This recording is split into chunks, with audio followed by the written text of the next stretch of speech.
love your hair. Ben, you just made my day because if I told you the kind of work in progress this Dude, mane is. I'm telling you, it paid off. I can tell it from here. I got Gisette, who's my groomer. I know she's gonna tell you nailed it. Gisette, did she not nail it? Nailed it. That woman knows hair. Here we go. Showtime. Congratulations. Thank you so much. We're very excited to get our movie on your theaters. Well, we are too, and I've been fortunate to have interviewed you for the past few, and I know on the first one we talked about just the giddiness that you feel from Sonic, but there's been growth. The stakes are much higher in number 3. Yes. I am curious, though, for you personally, what is something that you're just as giddy about now as you were years ago? Jim Carrey? Are you kidding me? There's 2 Eggmen now? Double your villains, double your fun. Yeah. Anytime I see Jim Carrey, I lose my mind. It's the coolest thing in the world. And the fact that I can talk to him like a friend now, amazing. Idris Elba, I've done 2 movies with him and a TV show. I just met him for the first time yesterday.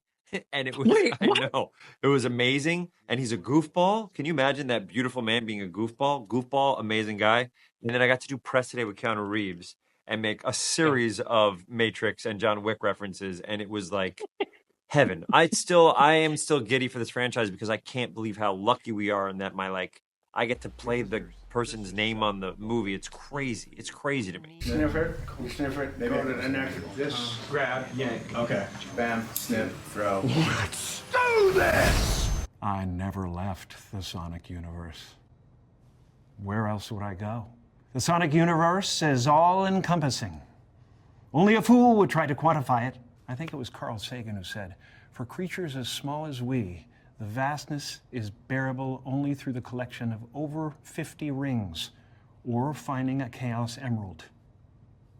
I'm paraphrasing, of course. Carl Sagan said something completely different, but I'm sure he was a big, big Sonic fan. When they told me I was going to play 2 Robotniks in this film, I was delighted, elated.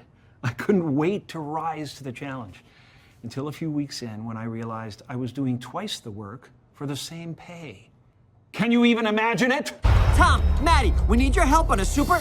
Knuckles, do you mind? One of the fun parts of this is the fact that Maddie and Tom are bored and don't know what to do with themselves once Sonic is not there. First of all, when was the last time you were actually bored? And out of curiosity, how do you pass the time if you are ever bored? Do you know what's so funny? This is a very real answer. You ready for a real answer? I'm ready. There was a time I remember a couple years ago that I had time off, and I didn't have time off in so long that I didn't remember what would like bring me joy in that moment. And I found it. Like the things I found are video games, playing video games, watching movies, hanging out with my family, which I do every day regardless. But it's like the things that like shooting around by myself, playing basketball. You have to. I've learned the older I get to find time to make sure that I'm doing the things that bring me individual joy, because I'm a person that wants to make other people happy, and sometimes I'll forget to try to spend time on making myself happy. But you didn't change who you are in here. Yeah, in my lungs. This is also about making good choices, but sometimes we don't always make the best choices. And however, they sometimes turn into something positive. When was the last time you made a decision that maybe wasn't the best, but it led to something great? This is great. This is why you're the best in the game. This is why you're best in the hair game and you're the best in the question game. Can I say one of the things that when people ask me about, so I do improv and I've been lucky enough to tour around the world and play Radio City and Royal Albert Hall and stuff. The biggest thing I tell people, which is off of your question, is you got to take a risk, go out there and you want to be a writer or you want to go out there and be an improviser, go out there, take a risk, fail, learn from your failure, get back up and try it again. And the more you do that, the more you'll find your voice. So I'm very much a proponent of going for something, failing, learning from that, and growing from that failure. First obvious question, where is that sweater that you wear in the film that is just so fantastic? That Maddie sewed for him? Yeah. I think if I take a guess, just a guess, it's in a pile of ash. Oh, no. Rubble sitting somewhere. No. I love that sweater. I think people really like that sweater. I gave it to Tika as a wrap gift. No, he didn't. No, he didn't. But I told them they should start selling that sweater because so many people have been asking for it. Let's start with giving away. Are you ready? We were born ready. I love the fact that they are just going nuts, bored out of their minds for a short amount of time. And they do everything from baking bread. I think Jeff said there are balloon animals in there, the whole knitting thing. When was the last time each of you actually was bored? And what do you do to fill that time? I want to be bored. I'm excited to be bored for Christmas. Yeah, same. Yeah. Boredom is the goal now. Yeah. Yeah, when you're moving around so much. Yeah, I can't remember The last time you were bored? Maybe. I don't remember. I can't quite read Director Rockwell. What say you? Well, I think that's a good sign. I think it's good when you have a little bit of something going on that is more than meets the eye.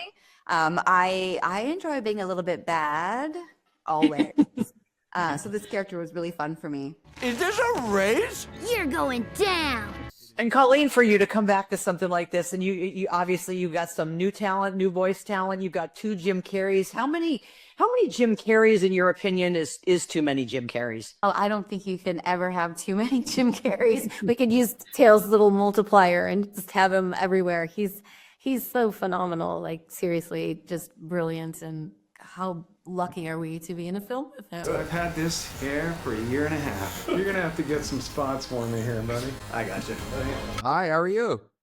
Doing great. I'm Terry Hitchcock. I work with Harkins Theaters, the largest independently owned theater chain in the U.S. We're based here in Arizona, and I'm just going to start by congratulating you and asking you, what is it like to see a Sonic movie in a theater with a packed house?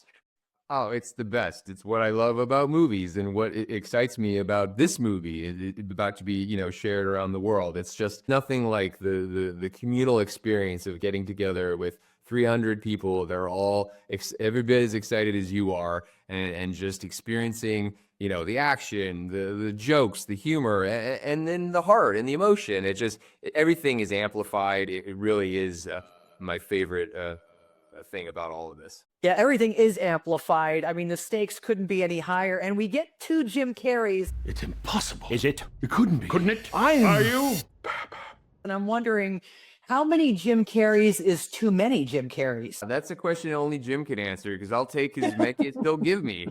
2 is great. Well, maybe we'll do 3 next time out. It's great. What is it like? I mean, it's what's so interesting about him. He's so off the rails, especially in these movies, but he's so reflective and kind, in person. And I'm wondering what it's like to see those 2 at play. Oh, I mean, I can't believe I've had the opportunity to make 3 films with the guy who was like an idol for me, growing up and falling in love with his movies and his performances. But no, it's like he's such an amazing partner creatively, such an incredible collaborator, so kind. I mean, he's become such a friend in this process. And I just, when the day came when they asked him if he'd be willing to play 2 characters, it just was such an incredible moment for him to say yes, and for us to kind of embark on the journey of this 3rd movie. I've been trapped for 50 years. Well, growing up with him as well, then you must have grown up also with Keanu Reeves. And to quote Ben from a recent interview, the guy from Speed is in our movie. What was that like for you?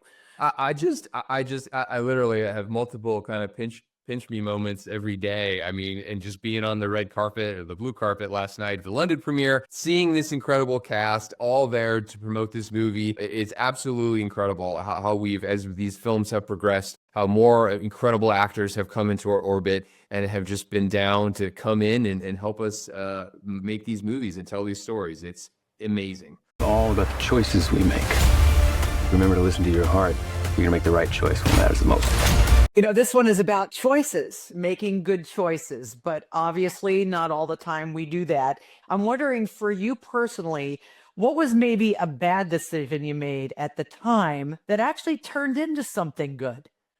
Let's go with the sonic design of movie 1. I think that's a very, very obvious answer, which became honestly such an amazing part of our history and the history of these movies.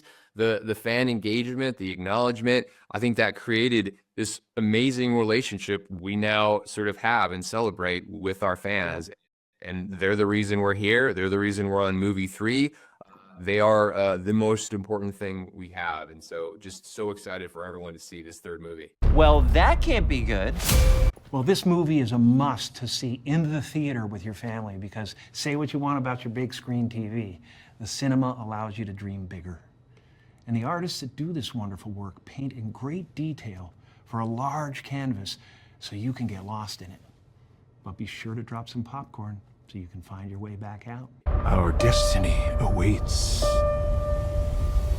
You were right about one thing. This ends now.